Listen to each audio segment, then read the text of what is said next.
Today I will show you a movie titled Unstoppable, a movie based on a true story about a train that runs on its own when the train driver goes down. On board, containing flammable liquid phenol chemicals, along with tremendous weight and speed, it has become a major threat to people in the area. How do they stop the train? Let's watch the movie. Young conductor Will Coulson is starting a new job at the Brewster Yard in southern Pennsylvania. But before heading there, he stops near his old house to watch from afar his ex-wife Darcy send their son to school. He cannot come closer because he's under a restraining order since an incident 2 weeks ago when he threw a jealous tantrum over his wife texting someone without telling him and thinking the messages were from a man they knew. He visited and threatened him with his gun. Said man turned out to be a cop, and actually Darcy had only been chatting with her sister. He tries to call her before leaving, but she ignores the call when she sees it's from him. When he arrives at the yard, he meets the man he'll be working with, veteran railroad engineer Frank Barnes. Frank's friends tease him for being so young, and Will in return mocks them for being rather old. After agreeing with Frank to meet by the trains later, the other men comment on the fact Will only got his job because he has family working in the union. Meanwhile, at Fuller Yard in northern Pennsylvania, yard hustlers Dewey and Gillies are moving the lead locomotive number 777 to clear a track that needs to be ready for another train that will be carrying a group of students on a class trip about railway safety. Gillies points out Dewey has forgotten to tie the air-in from the point, which means he doesn't have any air brakes. But Dewey says he doesn't need them to just move the train to another track inside the yard and he'll fix it afterward. Otherwise, their boss will get mad at them. As the locomotive starts advancing, Dewey notices a trailing point switch is not correctly aligned, so he leaves the cab after setting the throttle to idle. Dewey manages to move the switch, but at the same time, the throttle pops out of idle into full throttle notch 8, which causes the train to gain speed and leave Dewey behind, unable to get back. Now the number 777 has officially become a runaway. Frank's and Will's job of the day is to pick 25 cars past Stanton. While they're getting ready, Will gets a call from his brother saying his lawyer has gotten a hearing to nullify the restraining order and not to worry because he doesn't need to be there for it. He can stay at work for now. A few moments later, while Will moves the locomotive onto the right track, Frank calls one of his daughters after he realizes he forgot her birthday, but she hangs up on him when he tries to come up with some excuse. Then Frank realizes Will has located the locomotive on the track backward, so he scolds him for not paying attention and comments on the fact the company is sending young, barely trained people like him to take the veterans' jobs. After a few hours of driving together though, they bond over the stories of their families. Will tells him about the restraining order, and Frank about having lost his wife to cancer. Back at Fuller Yard, Yardmaster Connie Hooper is arriving at the office, and after she is informed of what's happened, she immediately begins to work on finding a solution. First, they call the conductor that is carrying the school kids and tell him to divert to a siding in Portville, which he successfully does, passing next to the empty runaway train on the way. Next, they call lead welder Ned Oldham and order him to get ahead of the train in his truck and switch it off the main track.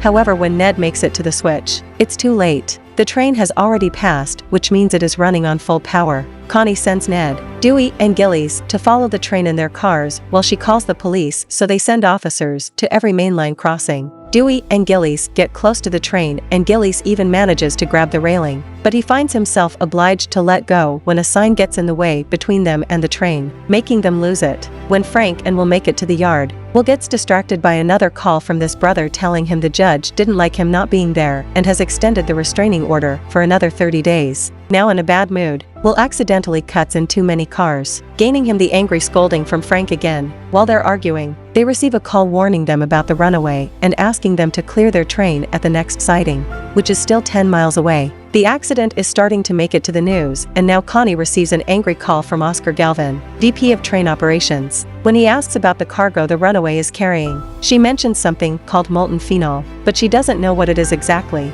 The one who does know is Federal Railroad Administration Inspector Scott Werner, who had gone to the yard to give a talk to the kids that has obviously been cancelled. Werner explains molten phenol is highly toxic and flammable and basically transforms the train into a potential missile the size of a building. Connie suggests they should derail the train while it's still going through the farmlands. Otherwise it'll reach populated areas soon and it will be too late. However, Galvin turns down the idea, saying it would cost the company too much money to lose an entire train and its special cargo while there's still a chance to stop it. At one of the mainline crossings, the cops fail to stop a truck before it comes too close, and it ends up crashing against another truck carrying horses, pushing it over the rails as the runaway train comes closer. The owners rush to take the horses out of the truck, which proves to be difficult because the animals are scared. But thankfully they manage to move them out of the way right before the train arrives and destroys what is left of the truck.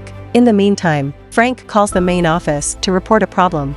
They can't take the next siding because they're pulling extra cars and the train won't fit. Will thinks they should pull the brake, but Frank refuses to do so because it would cause the train to side up. So he stays on the main track, which means sooner or later they'll encounter the runaway train. After a meeting with the president of AWVR and other directors, Galvin informs Connie of the plan they'll be following. They'll send 2 locomotives helmed by engineer Judd Stewart to slow down the train so that former U.S. Marine Ryan Scott can descend via helicopter to the control cab. Judd manages to keep his locomotives in front of the train long enough to slow it down, but when Ryan tries to get on it, the runaway train suddenly lunges and causes him to hit a windshield, knocking him unconscious. Their next idea is to get Judd to guide the runaway into the siding, but the runaway train is too heavy and is going too fast, so it pushes the locomotives off the track without effort, making them explode and killing Judd. Frank and Will are coming too close to the runaway train, so Frank calls his daughters to tell them he loves them before they can learn about this on TV. There's a siding under repairs nearby, so they will attempt to get on that track right before the runaway reaches them. Frank manages to turn his train just in time and gets off the main track at the same time the runaway passes next to them,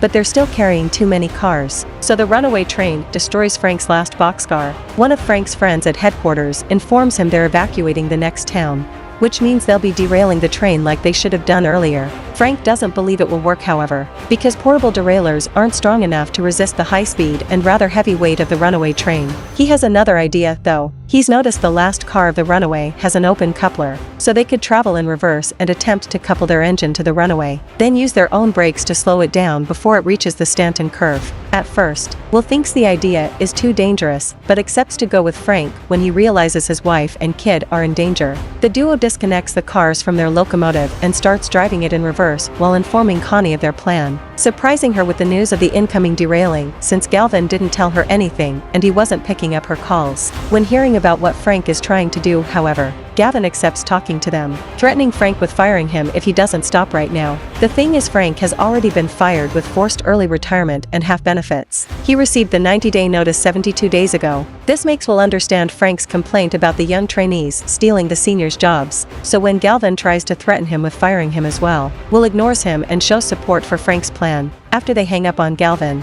he orders Connie to stop them before he hangs up as well. But Connie likes what the duo is doing and only pretends to follow Galvin's orders when she actually is keeping them updated with the location and speed of the runaway train. As the train approaches the derailleurs, the police attempt to stop it before it comes down to that by shooting the engine's fuel cutoff button, but the runaway is going too fast for their aim to be exact and they fail. Just as Frank predicted, the derailleurs aren't strong enough to stop the train and the runaway passes over them as if they hadn't even been there in the first place. Now the safety of the town is in Frank's and Will's hands, a fact that is quickly picked on by the news, allowing Darcy, her son and Frank's daughters to follow what's happening with their loved ones, while Ned takes the cops with him to try to catch up with the train. Connie lets Werner talk to Frank.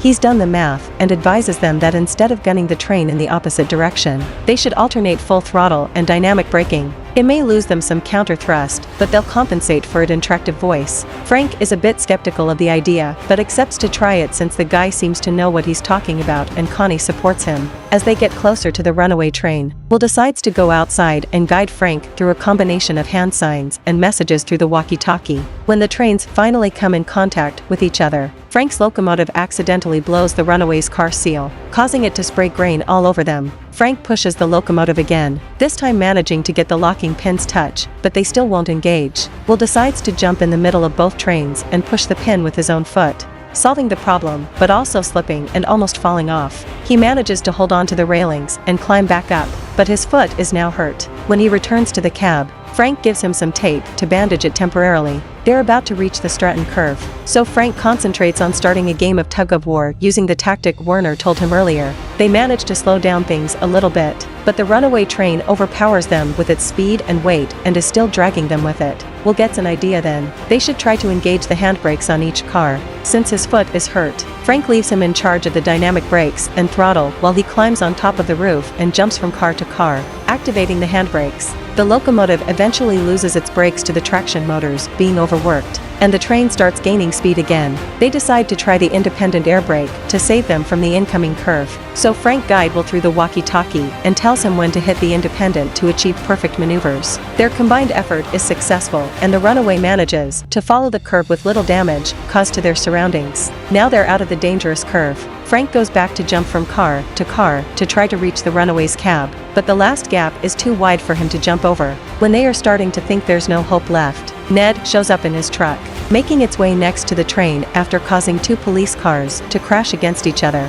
After checking with Connie that this is safe, Will jumps on the back of the truck and Ned proceeds to drive him to the front of the train, where after some effort, Will manages to jump aboard the runaway's cab and finally apply the brake to make it stop. When he gets off the train, the paramedics immediately take care of his foot and he gets to reunite with Darcy and their son again. Some hours later, they all get to assist a press conference. Frank gets to reunite with his daughters and Connie comes to congratulate them in person as well. After it's all over, their futures become very certain. Frank gets his job back with a promotion and later retires with full benefits. Will gets married to Darcy and they are waiting for their second child. Connie gets promoted to Galvin's VP position, which he lost over his awful decisions. Ryan is recovering very well from his injuries and Dewey is now a fast food worker.